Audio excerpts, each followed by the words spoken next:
of the RNC and the Trump campaign 2020.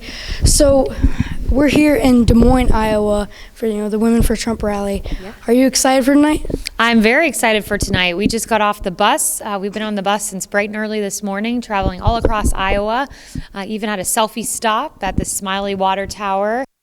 We went to Sioux City this morning. That's where we began. We went to Council Bluffs. We've been all across the state of Iowa. I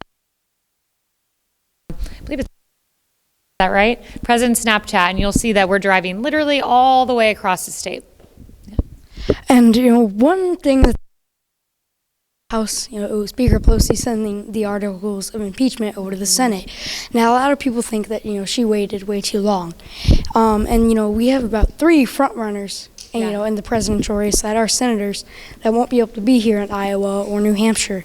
Do you think that gives a benefit, to Joe Biden? Are they trying to push maybe the other candidates out? You are wise beyond your years, Phoenix, because that is exactly what I think is happening. Nancy Pelosi does not want to see Bernie win. Nancy Pelosi is part of the Democrat establishment. And so what does Nancy Pelosi do? Wait to turn over the articles of impeachment. Who does that keep out of Iowa? It keeps Bernie Sanders out of Iowa. It keeps Elizabeth Warren out of Iowa.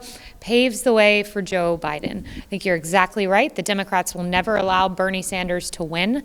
When you look at the polling, he might be on top, but mark my words, he will never be the Democrat nominee. They stole it from him in 2016, the DNC did, and Democrats will steal it from him again. So I think you're very wise to poise that theory.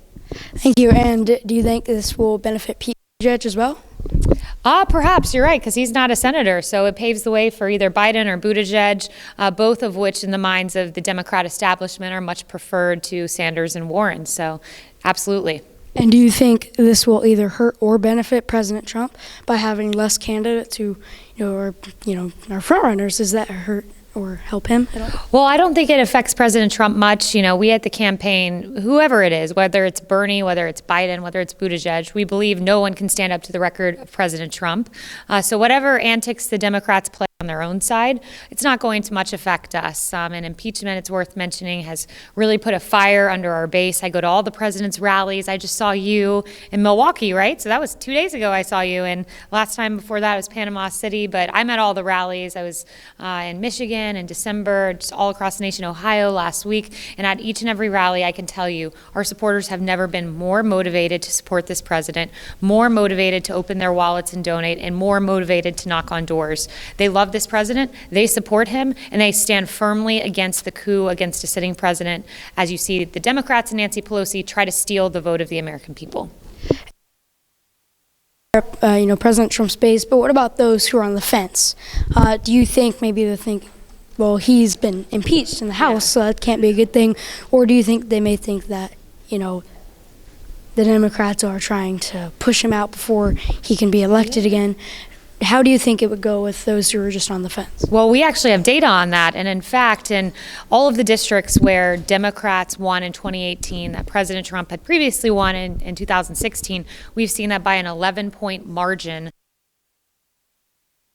Sitting Democrat congressman or woman who voted for impeachment. So by an 11-point margin, they're more likely to say, I'm rejecting this Democrat in favor of someone who supports President Trump. So it is going to backfire among independents, among that key group of swing voters. Now, I know your campaign is very confident that President Trump will win, but if you had to choose one Democratic presidential candidate that could pose a threat to President Trump in the election, who would you choose? Oh, I don't think any of them can hold a candle to President Trump. I mean, you're asking me to choose between bad and worse. Who's worse? Joe Biden, gaffe-ridden, who thinks Margaret Thatcher is the Prime Minister of England, or Bernie Sanders, who's a socialist wreck who would drive our country into the ground and wreck the hottest economy in modern history?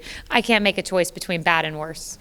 Well, thank you so much for your time. Thank you. It's good to see you again, and I'll see you at another rally soon. Yeah, most likely, because we'll be back here in Des Moines on the 30th. He'll be in Des Moines. Are you going to be there? Hopefully, if the weather's still not too bad. And if it's not -1. All right. Talking to a Floridian, and it's very cold out there. Yeah, it is. Yeah. All right. Thanks, you. Phoenix. All right. Thanks, Phoenix Rising in America, here from Des Moines, and this is our country.